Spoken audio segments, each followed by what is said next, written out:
Então, bom dia a todos, sejam bem-vindos nesse 1º de janeiro de 2023. Vamos iniciar o nosso ano com um estudo, uma reflexão hoje a respeito das bênçãos do tempo. Obrigado aí pela sua participação, obrigado pela sua presença, e já vou aqui adiantando, já vou adiantando aqui qual vai ser as próximas palestras, depois a gente faz a prece e a gente começa então a nossa reflexão. Então, nós vamos ter no dia 4 de janeiro, quarta-feira, a, a palestra, as duas palestras seguintes serão com a dona Leda Marques Biguetti, né? E a Leda vai tratar, na quarta-feira, com o tema O Melhor Tempo do Ano Novo. E no dia 8 de janeiro, então, daqui a uma semana, o assunto vai ser o Céu e o Inferno, né? O livro Céu e o Inferno, Por que Estudar? Né? Então, sem mais delongas, vamos tratar aqui, vamos fazer a nossa prece e a gente começa o nosso estudo.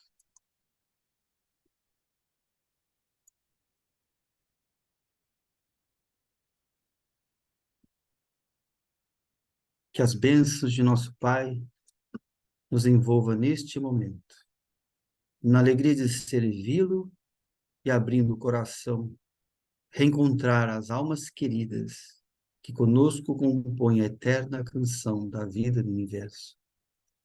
Permita-nos, Senhor, hoje e sempre, crescermos na abundância do teu amor, abrindo espaços para a convivência junto daqueles que vêm ter conosco, buscando muitas vezes um sorriso, um abraço, um olhar de compreensão, um silêncio de apoio, ou compartilhar de nossas emoções. Sejamos, Senhor, capazes de perceber que, acima de todo e de todos, estamos viajando na estrada da evolução, todos nós crescendo. Que, à medida que caem as vendas dos olhos, percebendo a tua presença, eterna presença em nossas vidas, vamos descobrindo que nunca estivéramos órfãos, que o mundo, o universo sempre foi a nossa casa e todos os recursos sempre estiveram ao nosso alcance. Assim, mata-nos a sede de crescer, a fome de amar e a ânsia de trabalhar sempre servindo-te cada vez melhor.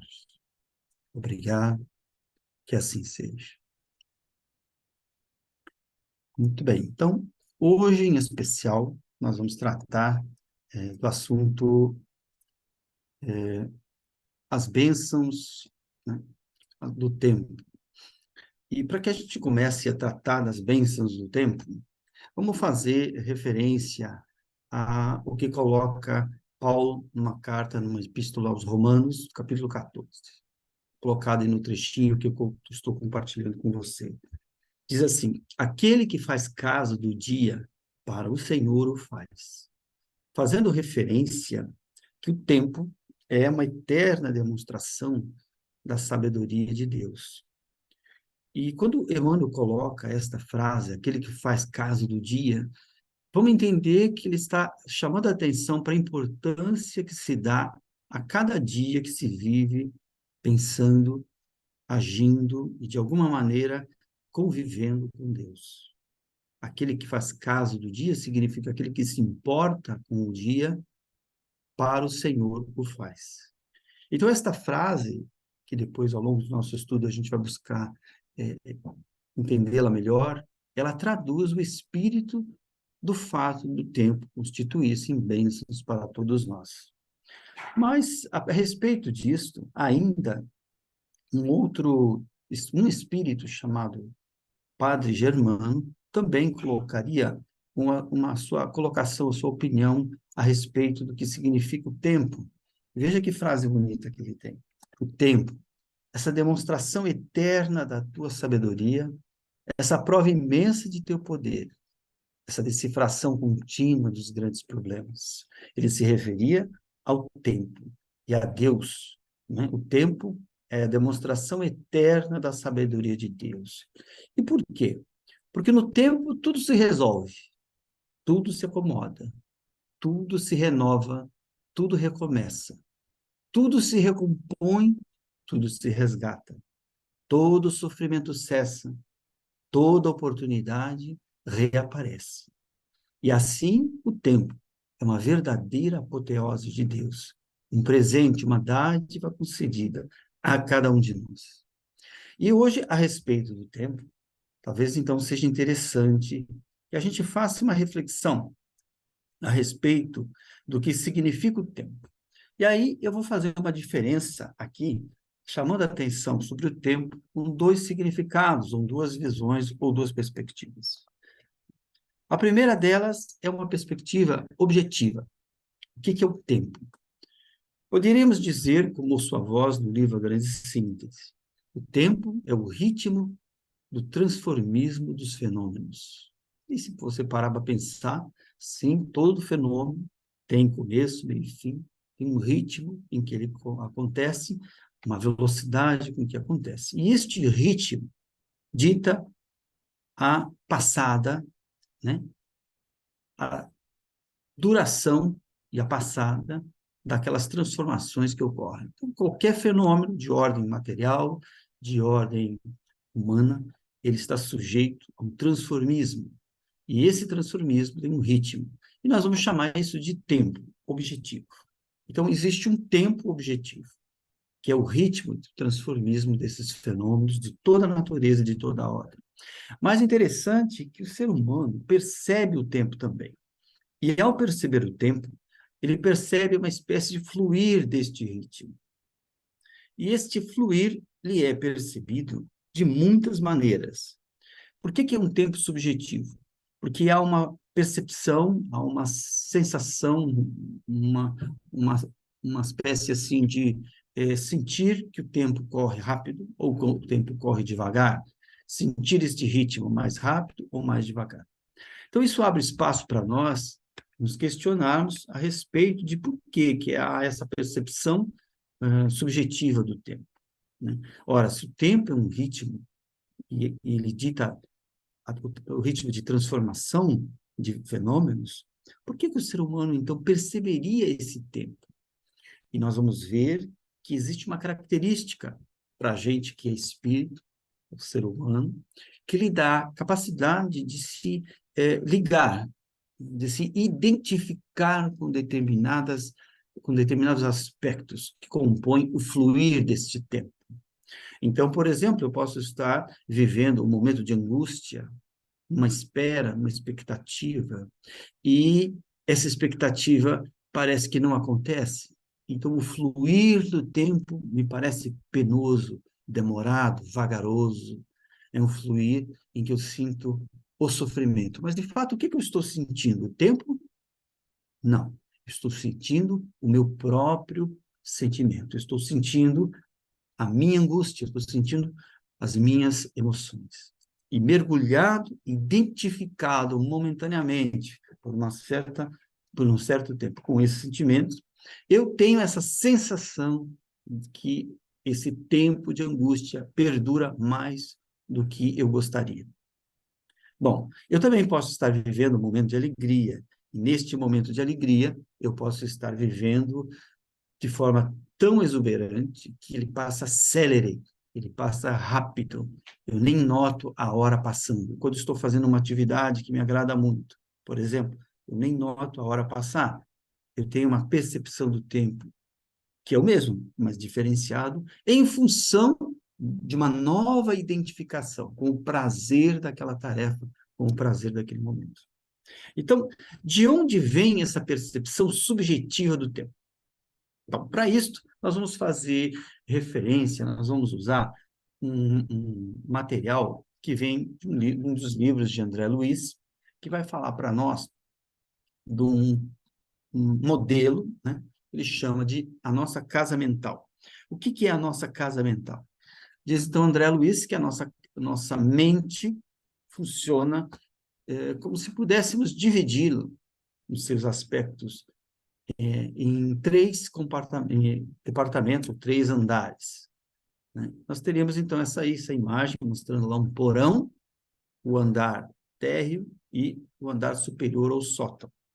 Então, dentro dessa ideia, e aliás, essa imagem está no livro Mundo Maior, de André Luiz, ele usa essa imagem para se referir a três departamentos do cérebro, que seria o cérebro não físico, né? O cérebro que compõe a casa mental, vamos dizer assim. E aí nós teríamos o subconsciente, o consciente e o superconsciente. Mas eu não vou buscar tratar muito desses aspectos que ele trata no livro, eu só vou aproveitar essa imagem para fazer referência e relacionar com o tempo. Então, diz assim, André Luiz coloca que lá no nosso porão, né, no nosso subconsciente, né, na parte mais primitiva, vamos dizer assim, a parte anterior, nós temos as nossas emoções, sentimentos, as nossas expressões instintivas na mente, e é onde nós temos a memória das experiências que foram vivenciadas por cada um de nós. No primeiro andar, ou no andar térreo, nós teríamos o domicílio das conquistas atuais, e no andar superior, ele coloca como a casa das noções superiores. Ora, o que que isso significa? Né? Se a gente buscar entender, nós temos lá no porão a memória, o passado, o que já aconteceu. No andar superior, aquele andar do sótão, nós temos o subconsciente. Aquilo que nos dá uma ideia de noção de superior é no sentido de nos guiar. Portanto, é uma conexão com o que nos deve guiar. E no andar térreo é onde nós temos a nossa força de vontade, onde nós agimos no presente. E aí, dentro dessa imagem, eu vou colocar dessa maneira. No passado, lá no primeiro andar, nós temos as expressões mais instintivas da nossa mente. Por isso que usei a palavra memória. Cada experiência vivenciada, cada experiência bem ou não mal vivenciada, se traduz em algum registro que fique em nós. Isso vai ser muito importante. Porque, repare, sem memória, eu não sei quem eu sou, inclusive como espírito. Eu preciso me identificar de uma certa maneira e eu faço isso com a memória. Eu sei que eu sou quem eu sou ao longo dos anos, porque apesar do corpo mudar, alguma coisa perdura. E a minha memória me ajuda a me identificar com o meu passado. Então, nós estamos falando do passado. Mas nós também temos aqui a região que compõe o primeiro andar, o andar térreo, que seria a região do discernimento, no sentido de é lá que eu faço as minhas escolhas e que eu expresso a minha vontade. Ora, se você parar para pensar, você só faz escolhas no presente. Você expressa a sua força de vontade no presente. Olha, então interessante. Há um departamento da mente que está ligado ao passado. E há um departamento da nossa mente que está ligado ao presente. Então, de novo, essa área consciente que aqui André Luiz se refere, ela determina a possibilidade de eu usar o discernimento, de eu fazer escolhas. E eu só faço escolhas no presente. Bom, e aí, por último, nós temos lá o sótão, né, que, segundo André Luiz, guia e protege, né, é a parte que nós teríamos como futuro, é a parte que diz do que não aconteceu ainda. Então, se algo nos guia, é que se nos guia em direção a alguma coisa, é porque há uma expectativa, é algo que ainda não aconteceu, é uma orientação. Então, dentro desse funcionamento da mente, notem que a gente faz umas coisas muito interessantes. Às vezes, nós estamos tão mergulhados em nossas memórias que acaba que a gente se identifica com elas. Eu fui aquela pessoa que fui traído. E isso passa a ser tão forte em mim, a traição, que já aconteceu, que eu fecho os canais para qualquer outro tipo de coisa do presente e me fecho no passado. Eu vivo a tortura do sentimento da traição, embora ele já tenha passado, ele já tenha acontecido. Mas a mente se identificou com o passado. Ora, eu me identifico com algo que ainda não aconteceu, porque é uma expectativa, ou algo que eu tenho medo que aconteça. E aí eu me identifico com essa expectativa, que gera uma ansiedade por algo que ainda não veio. E interessante, de novo, eu me desconecto com o presente e passo a mergulhar nos sentimentos que estão relacionados à minha expectativa, à ansiedade. Vejo que coisa interessante. Nos dois momentos, então a gente tem que parar e pensar que a percepção subjetiva do tempo, ela é extremamente importante, porque o tempo, embora corra para todos e para tudo, segundo os ritmos específicos de todos os fenômenos, o ser humano, o espírito, tem a capacidade de fazer algumas coisas curiosas. Então, aí, para entender isso, eu vou perguntar assim: onde é que você está habitualmente? Tá? Como a gente está fazendo aqui uma transmissão, não tem uma interação, mas é algo para você pensar. Você vive no ontem, no que já foi, no que já aconteceu, e normalmente, quando você vive essa experiência, a gente tem uma situação demonstrada aí por esses dois desenhos. Há pessoas que usam o passado para direcionar melhor as escolhas do presente. Mas há pessoas que se aprisionam, principalmente nos sentimentos, né, que foram oriundos, tá, de experiências que eu vivenciei normalmente, envolvendo outras pessoas, e eu posso estar prisioneiro desses sentimentos, estou preso no ontem. Então, essa percepção é a percepção do espírito que sente culpa, do espírito que se sente raiva, do espírito que sente tristeza, do espírito que sente depressão. Ele está prisioneiro de um passado, onde esse passado ele construiu-se através de vivências que deixaram marcas emocionais profundas, das quais ele não consegue deixar de se identificar. Bom, também o amanhã, nesse aspecto de expectativas, pode vir ver ou se tornar uma prisão para o espírito, no sentido de eu estar tão ansioso, tão envolvido com algo que ainda não aconteceu, mas que eu espero muito que aconteça, que eu perco a minha conexão com o que está acontecendo neste momento.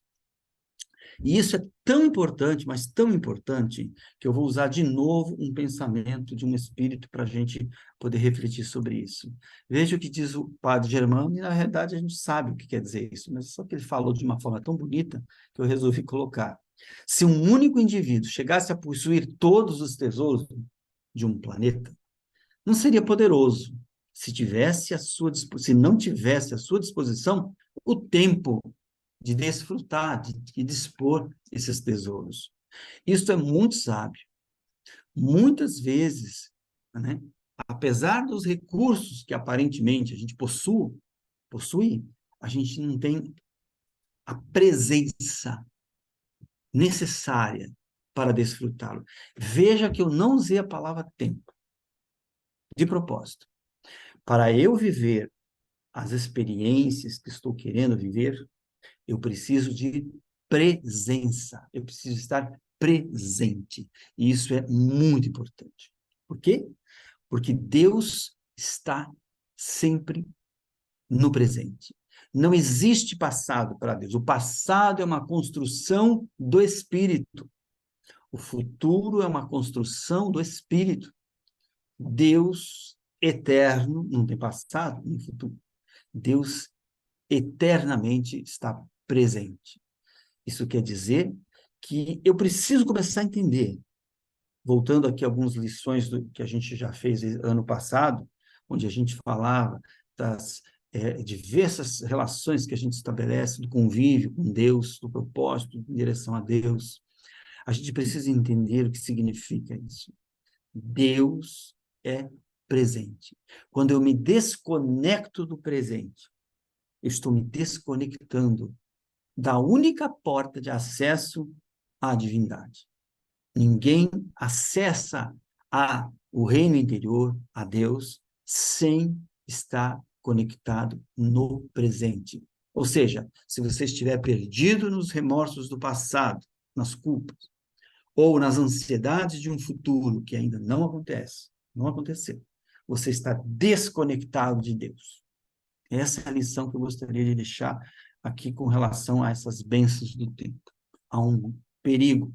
Eu posso me desconectar dessa presença divina, uma vez que ele é sempre presente.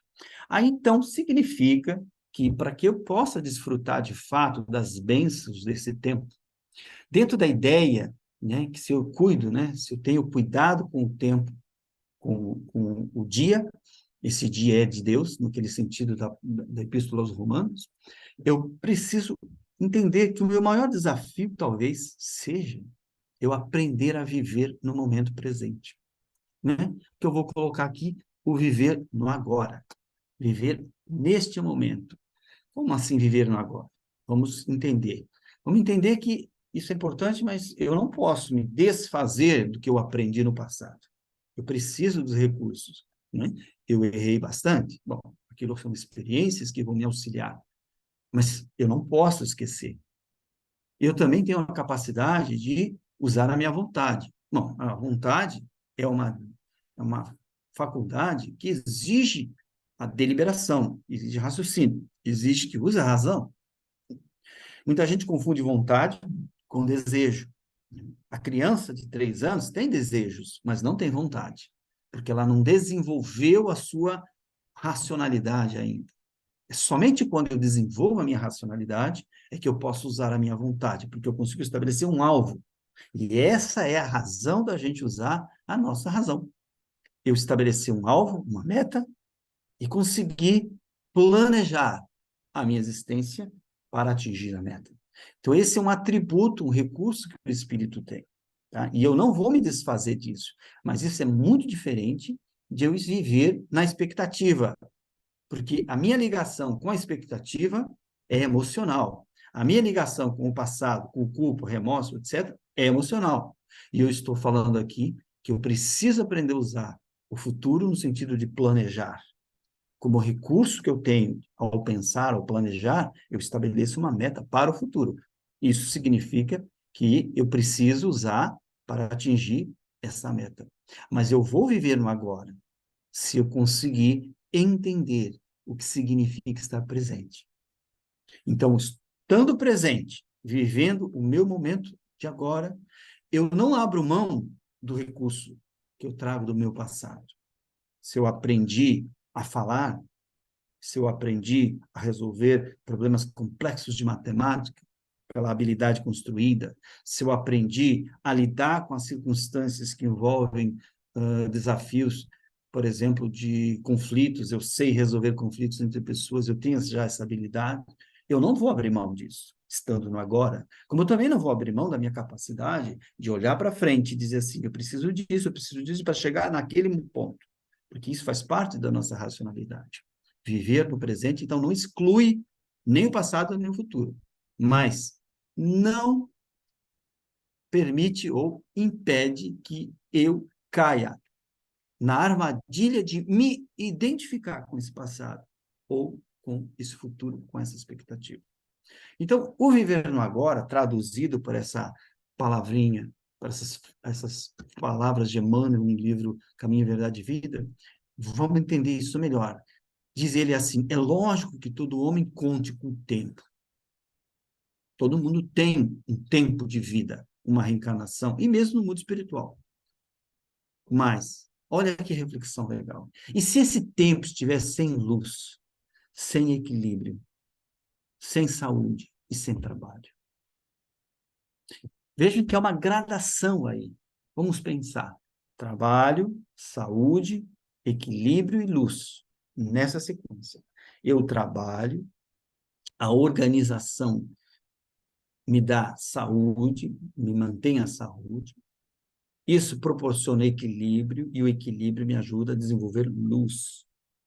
A luz, ela ilumina e estabelece as regiões escuras da minha intimidade, eu posso consertá-las, né? Consertando-as, eu preservo ou até estimulo a saúde, e a saúde me permite servir com mais propriedade. Bom, vejo que Isso significa algo muito importante. O meu tempo pode estar sem luz. Qual seria esse tempo sem luz? O que será que é viver um tempo sem luz? De novo, é viver mergulhado na sombra das minhas culpas, dos meus remorsos, das minhas paixões. Ou viver mergulhado nas minhas expectativas, nas minhas ansiedades, nesse futuro imaginado e não realista. Então, nesse movimento que nós trazemos, vamos lembrar sempre que Deus precisa estar presente. Este é o objetivo de toda a nossa reencarnação. Como Deus se manifesta? Sempre no presente. Então, eu tenho que ter essa conexão com o meu momento presente. Então, é importante eu viver no agora para que eu consiga viver vinculado a essa luz que deve iluminar o meu aproveitamento do tempo. Não sei se eu estou me fazendo entender. Então, quando eu aprendo a fugir, fugir não é uma palavra adequada, não, gente. Se eu aprendo a desidentificar-me com o meu passado e com o futuro, o que é se identificar? É fazer o que o adulto faz em comparação com a criança. A criança mergulha na emoção, vive a emoção, o adulto pode observar a emoção. Sentindo-a, pode observar. O adulto, quando eu falo, é aquele adulto que amadureceu, ele conseguiu começar a se desidentificar das paixões. Então, é um momento em que você olha para um ciúmes e vê que está com ciúmes, mas não se deixa tomar pelos ciúmes, por exemplo. Então, dentro desse processo, viver no agora, nós temos alguns desafios, mas o maior desafio, sem dúvida nenhuma, o maior desafio seria qual? A primeira coisa que a gente precisa entender, ninguém passa na vida por passar, embora muitos querem reencarnar e reencarnam até para desfrutar da vida, isso é uma realidade, nós que vamos compreendendo a função pelos espíritos que nos auxiliam a compreender a doutrina espírita, qual é a função de nascer, qual é o propósito de termos nascido. O propósito da gente nascer é exatamente isto, momento após momento, sentir, ligar-se, estar operando conforme as leis de Deus. Então, esse é o propósito maior da minha existência. Não tem nada que supere. Todas as pessoas passarão, todos os trabalhos, o planeta passará, esse universo passará, e Deus continua, e eu também. Então, há alguma coisa que perdura em tudo isso, é essa relação. Por isso, religar-se ao amor ou religar-se a Deus é o grande propósito que a gente deve ter em mente como sustentação para o desafio que a gente deve superar. Então, o maior desafio para estar presente no momento de agora, sentindo a presença divina, ela tem dois aspectos. O primeiro deles é aprender a aceitar. Notem que, de novo, Jesus, quando vivia, pelas poucas narrativas que a gente tem, não do Novo Testamento, mas principalmente dos Espíritos, Humberto de Campos, Amélia Rodrigues, você percebe que Jesus vivia o momento, sofria, mas aceitava. A gente não vê em momento nenhum Jesus fugindo do sofrimento. Ele aceita o sofrimento que ele sente por compaixão aos outros, e os sentimentos, as dores, etc., que ele sofre no momento em que ele mesmo é traído, ele é escarnecido e crucificado. Ele não foge. Então, isso tem uma grande lição para nós. Você vai notar que muitos problemas que a gente vive, se não todos, vêm de uma falta de aceitação. A gente não quer que o que esteja acontecendo aconteça conosco. Não estou dizendo que é justo ou injusto. Estou dizendo que é um fato. E quando você foge do fato de que está acontecendo, você está fugindo ou para o porão ou para o sótão. Mas a aceitação, ela se traduz por uma outra manifestação, que é o amadurecimento. Por quê? Porque quando eu aceito, eu começo a compreender que eu me responsabilizo. Eu sou o responsável, não pelo sofrimento em si, ou necessariamente. Porque quando alguém infligia um sofrimento em Jesus, né, Jesus não era o responsável pelo sofrimento, mas ele era responsável para estar presente e dizer, bom, e agora, o que eu vou fazer com isso? Então, aí que está a responsabilidade, mas também aí que está o poder. O poder que nós temos quando nos acontece alguma coisa, aceitando, nós temos o poder de agir com responsabilidade. Não é muito fácil, exige um pouco de treino, mas é a chave para estar presente. Não fugir, é aceitar. E aceitando, trabalhar para se desidentificar com aquilo aí, que eu já vou falar daqui a pouquinho o que quer dizer com isso. Uma outra coisa que compõe esse grande desafio é desenvolver, porque ninguém vai improvisar um estado de espírito aqui de aceitação. Não seja ingênuo, né? Ninguém vai conseguir de uma hora para outra passar a aceitar tudo. Então é necessário fazer um trabalho. Que trabalho seria esse? O trabalho, ele poderia se traduzir como um agir dentro de uma certa eficácia, né? Agir com eficácia, quer dizer, agir em direção ao alvo. Que alvo? O propósito da vida. Se eu não perder de vista, né, eu não digo todos os momentos, porque isso é um treinamento, mas se repetidamente, insistentemente, eu buscar manter este propósito na minha vida, a minha atitude, e, portanto, a minha ação, ela será uma ação eficaz. Eficaz porque eu não perderei de vista o objetivo, que é a ligação com Deus. E aí acontece uma coisa extraordinária. O que acontece? A nossa interação com Deus tem uma certa qualidade. E a qualidade dessa interação é que dá o que a gente chama de valor espiritual às nossas ações. Tudo aquilo que a gente faz e sente tem uma qualidade espiritual, tem um valor espiritual. E esse valor espiritual, ele é determinado pela qualidade da interação que a gente mantém com Deus. Perder-se dessa ligação significa agir direcionado pelo medo, pela culpa, pelo remorso, pela ambição, pelas paixões. Olha que extraordinário que a mente da gente é. A gente tem a habilidade de se identificar com esse porão e agir como se fosse uma máquina, como se fosse um programa automático. Portanto, a gente precisa refletir, parar, observar e dizer assim, e perceber assim, onde estou agora? Viajando? Onde estou? Volta. Por isso que nas tradições orientais é tão comum a meditação. A meditação faz você criar o hábito de estar aqui, estar vivendo o momento presente. Então, sim, a meditação é um instrumento importantíssimo para que a gente construa essa nossa familiaridade de estar sempre no momento presente.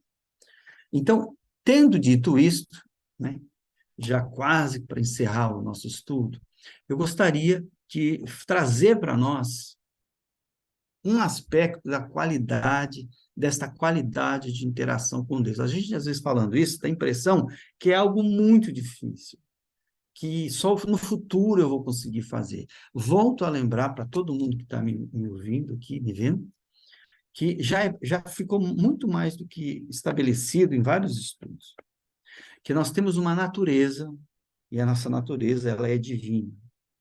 Mas cuidado para não tornar as palavras comuns, né, palavras quase que inúteis. Quando eu falo que a nossa natureza é divina, significa que não tem como dar errado ao longo do tempo. Não tem. Eu sou feito de uma substância, me permito usar essa palavra por falta de outra, chamada amor, um amor divino. Então, se eu sou feito disso, o problema não é mudar aquilo que eu sou feito, é tirar aquilo que me impede de perceber, de reconhecer que eu sou já essa natureza. Por isso que Jesus insiste em dizer, o reino dos céus está dentro de vós. Não está lá, não está aqui. Eu não devo perguntar onde está Deus. Porque a única resposta que eu posso dar é aqui. Aqui comigo? Aqui comigo. E você vai fazer a pergunta e vai ter a mesma resposta. E eu não posso dizer quando esse Deus está aqui, porque a resposta é sempre, sempre no presente. Eu é que me perco nas minhas memórias ou nas minhas expectativas. Percebe como isso é interessante? Então, isso é tão interessante, tão prático, que na Índia, vou fazer o uso aqui de um tempo para aproveitar para dar um exemplo, né? Na Índia, aconteceu, já acontecem várias aparições de pessoas extraordinárias, né? E não faz muitos anos, embora já algumas décadas, né? Mas aparece uma senhora, que é quem nunca viu, né? Está aqui mostrado no slide, né? Essa senhora, né? Chama-se Mata Amritanandamayi, também conhecida como Ama, A-M-M-A. E ela criou, depois de uma certa situação vivida no seu, eu vou chamar de casa, né? Na verdade, era uma espécie assim de, não casa onde a gente mora apenas, era uma casa de acolhimento, de sustentação, de apoio, onde se faz, serve comida, se busca fornecer remédios, uma casa de serviço ao ser humano, ao próximo. Chegou um momento na vida dessa senhora, aqui agora senhora, mas naquela época não, que ela não tinha nada para dar, mas nada, nada, nada, não tinha nada para dar, não tinha dinheiro, não tinha nada. E as pessoas chegando, e o que ela vai fazer? Então, não vou encurtar a história, né? Num momento assim de inspiração profunda, ela decide que ela vai abraçar as pessoas.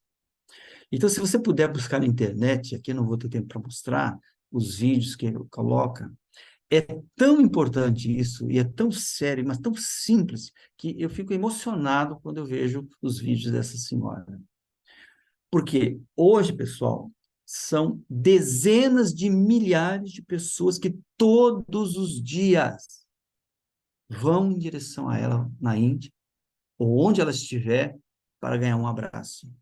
E a gente nota nos vídeos que quando essas pessoas quando ela abraça essas pessoas, há uma entrega, de alma, aquele ser se entrega de corpo e alma, e ela abraça, e às vezes dá um beijo. E isso tem sido tão importante, tem feito mudanças na vida de tantas pessoas, que me fez questionar, me perguntar comigo mesmo, né, qual a qualidade do meu abraço? Eu tenho medo de abraçar? Eu tenho vergonha de abraçar?